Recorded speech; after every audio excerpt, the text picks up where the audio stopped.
Hi guys, welcome back to my channel. Today we have The Risk by Elle. This is the second book in the series. Excuse me. So, I finally got through this book at last. So, as I was saying with the first book, it's not very sexual heavy in this series. Like the Deal series, that was more heavy series than that one. These ones are more of beginning of trying to get the girl or trying to get the guy, and then them evolving their relationship between each other, and then dealing with the sexual tension they have for each other, which is completely different. So she's the best kind of dangerous, and he can't get enough. So I'm so sorry for coughing. Being sick is not very nice. Anyway, everyone says I'm a bad girl. They're only partly right. I don't let fear rule me, and I certainly don't care what people think.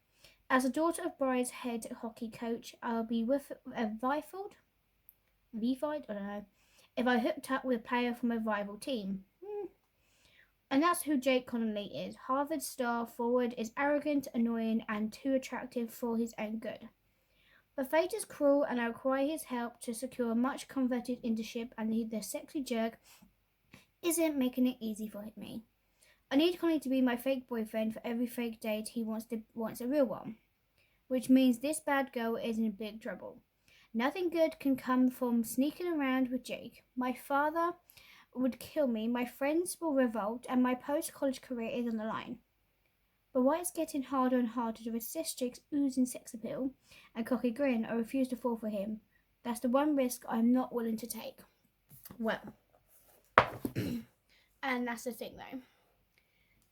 So, she was dating so when she was 16, she was dating someone called Eric, and stuff happened to which she does explain more in close to the end of the book about her relationship with Eric, that he would only use her basically for money, to do, because he was basically addicted to can I say it on here? Oh, it's part of the book.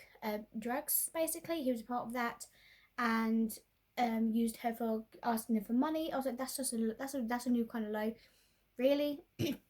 And at the age of 16, even though they were using protection and quite cautious and everything like that, and her dad didn't deal with it very nicely, she did actually end up getting herself pregnant. But trying to get everything done dusted with, it kind of struggled more. So they didn't have an abortion because he was so busy being himself, basically being a rude ass bitch, because he would not be there for her. He would say, "Oh, you can't tell your dad because he will just kick my ass." And I was like, "Mate, it doesn't matter if he wants to kick your ass or not. You should be there and help this girl out. Like, it's your choice as well." And to the point where she was spotting bloods a lot here and there, until her dad came into the bathroom and found a lot of blood on the floor and found out the reason. Obviously took her to the hospital and said that boy is bad news. So moving on to the more onto recent, where she was dating McCarthy, and them two weren't having a sexual relationship between each other, but he basically dumped her and said, "Oh, I just need to practice on my game," because obviously Jake did tell him to, but then he ends up dating someone else. Like, dude, really? You said you got to concentrate on your game, but then you'll end up dating someone else. That's just wrong. Then obviously with her dad being, what was the word?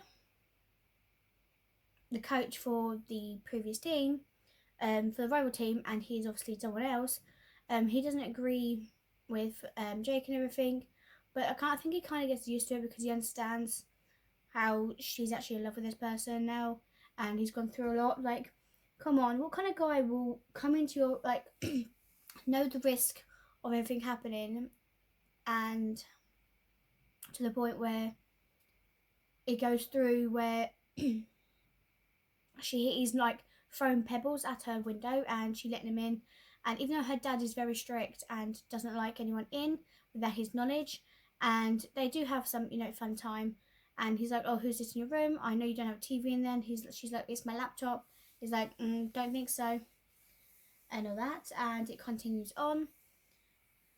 But obviously, where she's asked him to be his fake boyfriend, because for her interview, they basically had a great like story going on. But if they make an even more story, if she was dating a rival hockey guy, who is a bit more taunted, you know, like that.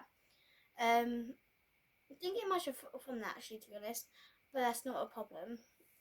Then obviously we move on from him saying that every fake date needs to be a real date, basically. They do have, like I said, they do have their fun times, their moments between each other. It gets to the end where he then ends up dumping her because of a reason that I can't remember by.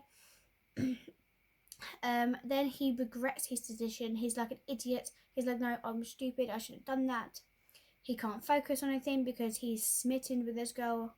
Okay, and to the point where he asks her to be in the locker room with him and said that he's stupid. He should have done this and all this. And next, you know, they are back together again. Obviously, we know that her dad's not right in it, but who gives a damn? They're supposed to be happy. What do you expect? But that is everything I have for The Risk. I did enjoy this book. I will say Ellie Kennedy's books are really fun to read.